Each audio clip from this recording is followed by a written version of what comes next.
All right. What is your view on same-sex marriages or homosexuality? Them for dead.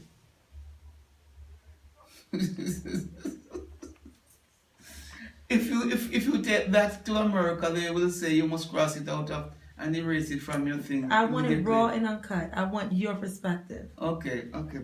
No, I am totally against it in every way. Totally against it. I say to my pastors, friends, I would prefer to see my pastor friend having 4 or 5 or 6 different women than to see them going with a man or a woman with a woman. I believe that is sodomy. The Bible is against it.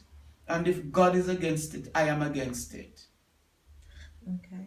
So with we both know that homosexuality is evident. It's everywhere nowadays. Mm-hmm. So if someone wants to come into your church and they ask to be saved and they bring their, let's say they're a man and they bring in their husband, how would you treat them as a church member? Well, the truth is, if he's going to come into my church, he will have to understand and accept the rules and regulations of the church.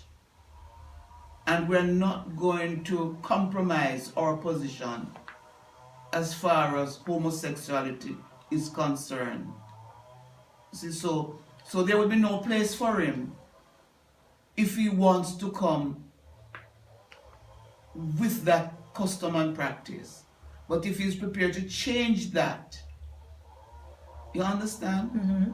And to understand that this is not something that the Lord wants us to do, then fine, we will counsel with him and we will receive him as a brother or as a sister in the church. But if he wants to come into church to practice lesbianism or homosexuality, he may go to hell. Good answer. That was good.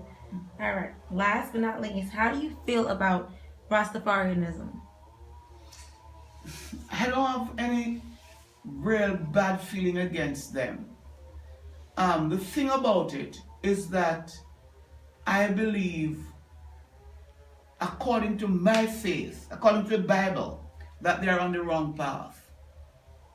Because Haile Selassie cannot save anybody. Jesus does. Jesus cannot. There is no other Savior but the Lord. There is no other name in earth or under heaven whereby we must be saved.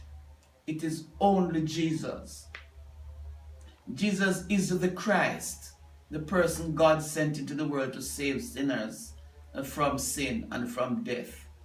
Right? Mm-hmm. But I believe that the church needs to take blame of certain things. I believe if we were doing what we should have done and what we ought to be doing as good as we ought to have been doing it, there wouldn't be that place for Rastafarianism.